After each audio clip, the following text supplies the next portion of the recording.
हम अवश्य ही अपने पांडवों से मिलने के लिए अवश्य ही जाएंगे। और ऐसा कह करके भगवान ने उद्धव जी को बता करके और उद्धव जी के सहमति से अपने 16,108 रानियों को साथ में लेकर के भगवान श्री कृष्णचंद्र जी महाराज पांडवों से मिलने के लिए हस्तिनापुर को इंद्रप्रस्थ में पहुंचे। और जब इंद्रप्रस्थ में पहुंचे तो पांडवों ने जो ही भगवान को देखा तो बड़े प्रसन्न हो गए और प्रसन्न होकर के हृदय लगा करके उनसे मिले और फिर कुशल क्षेम पूछी। और तब भगवान ने कहा कि भैया, मैंने सुना है कि आपने राजसू यज्ञ करने का मन बनाया है। और तब धर्मराज ने कहा कि हाँ कान्हा, मैंने राजसू यज्ञ करने का मन बनाया है, विचार बनाया है, और इसीलिए तो मैंने तुम्हें याद किया है। भगवान कृष्ण ने कहा कि भैया, क्या आपने दसों दिशाओं को जीत लिया? आपने सभी राजाओं को जीत लिया? और तब धर्मराज युधिष्ठिर ने कहा कि मैंने सबको तो जीत लिया, लेकिन मगध देश के राजा जरासंध को मैंने नहीं जीता अभी तक, क्योंकि उसके पास इतना ज्यादा सेना है कि उसे जीतना बहुत कठिन है। भगवान कृष्ण ने कहा कि जब आपने जरासंध को नहीं जीता, मगध देश को नहीं जीता, तो आप आखिर राजसू यज्ञ कैसे करना चाहते हैं? आप राजसू यज्ञ कैसे कर सकते हैं? पहले तो मगध देश को जीतना पड़ेगा, जरासंध को जीतना पड़ेगा।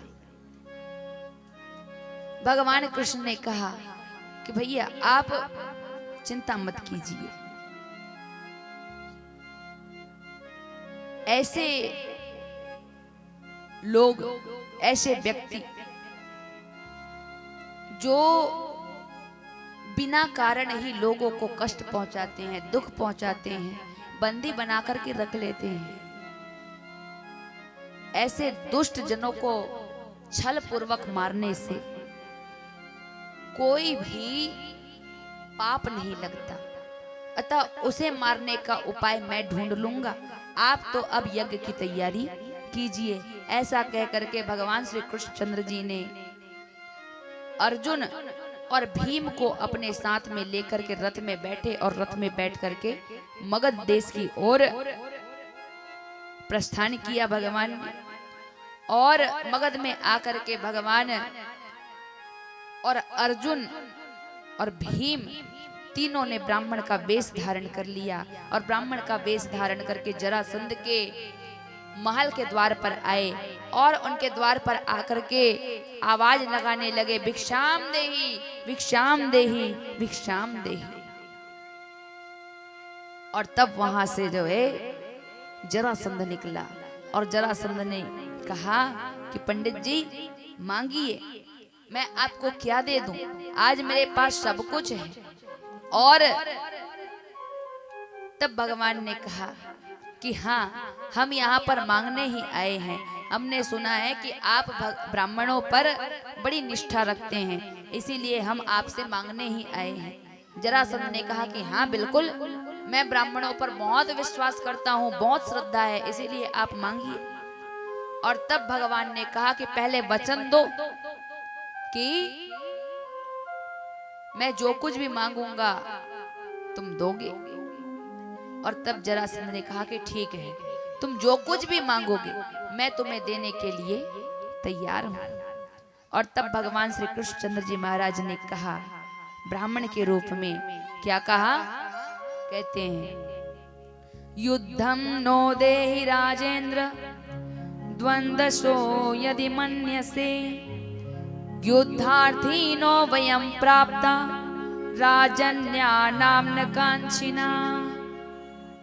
राजन, हमें कोई धन धान्य मणि माणिक्य आदि नहीं चाहिए, हमें तो आप भिक्षा में युद्ध दे दीजिए, आप हमसे युद्ध करिए। और तब जरासंध समझ गया कि ये कोई ब्राह्मण नहीं है। और जरासंध ने कहा कि तुम ब्राह्मण नहीं हो सकते, तुम ब्राह्मण नहीं हो सकते, बताओ कि आखिर तुम हो कौन। भगवान कृष्ण ब्राह्मण के रूप में कहने लगे कि मैं ब्राह्मण हूं, तुमने कहा था कि तुम भिक्षा दोगे, सो दो। और तब जरासंध ने कहा कि ठीक है, मैंने भिक्षा देने का वचन दिया, इसीलिए मैं दूंगा, मैं तुमसे युद्ध करूंगा, लेकिन पहले बताओ कि आखिर तुम हो कौन। और तब भगवान कृष्ण ने कहा कि ये है अर्जुन और ये है भीम, और मैं हूं तुम्हारा पुराना दुश्मन कृष्ण। जरासंध समझ गया और कहने लगा कि ये अर्जुन, इसके साथ में मैं युद्ध नहीं करूंगा, ये मेरे सामान्य योद्धा नहीं है, क्योंकि ये बृहन्नला बन गया था एक बार, इसीलिए मैं इससे युद्ध नहीं करूंगा। और तुमसे तो मैं युद्ध कर ही नहीं सकता। क्यों? क्योंकि एक बार तुमने मुझे पेट दिखा करके भाग चुके हो, इसीलिए मैं तुमसे भी युद्ध नहीं करूंगा। एक रणछोड़ से मैं युद्ध नहीं करता। हाँ, ये भीम है मेरे सामान्य योद्धा, इसके साथ में मैं युद्ध करूंगा। और युद्ध का मन बनाया किसके साथ में? भीम के साथ में। भगवान ने कहा कि चलो ठीक है, अब तो युद्ध स्थल में आए और दोनों में जो है मल युद्ध होने लगा। इतना युद्ध हो रहा, इतना युद्ध हो रहा है कि दोनों एक दूसरे को उठा उठा करके पटक रहे हैं। युद्ध करते हुए कोई ना हार रहा है ना कोई जीत रहा है। भयंकर युद्ध होने लगा जब, तो जरासंध ने अपना गदा उठा करके इतना जोर का गदा उठा करके मारा कि भीम का प्राण व्याकुल हो गया और दौड़ते हुए भगवान के शरण में गया। और भगवान के शरण में जाकर के कहने लगा कि भगवान, आप दोनों बस देखते रहते हो, करते वर्ते कुछ नहीं, मैं तो मर जाऊंगा इसकी मार से। भगवान ने कहा कि भीम, जब तुम युद्ध करने के लिए जाते हो ना, तो युद्ध करते हो, लेकिन युद्ध करते हुए हमारी ओर देखते नहीं। कल मेरी ओर देखना, मैं तुम्हें कुछ बताऊंगा। भीम ने कहा अभी बता दो। और तब भगवान कृष्ण ने कहा कि अभी बताऊंगा तो तुम इतने भुलक्कड़ हो कि कल तक के भूल जाओगे, इसीलिए कल याद करके बस तुम मेरी ओर देखना। और तब सुबह हुई, पुनः युद्ध प्रारंभ हुआ। और अब युद्ध करते हुए भीम ने भगवान कृष्ण की ओर देखा, और जो ही भगवान की ओर देखा तो भगवान ने एक तिनका लिया और तिनका लेकर के ऐसे बीच से तोड़ा और बीच से तोड़ करके फेंक दी।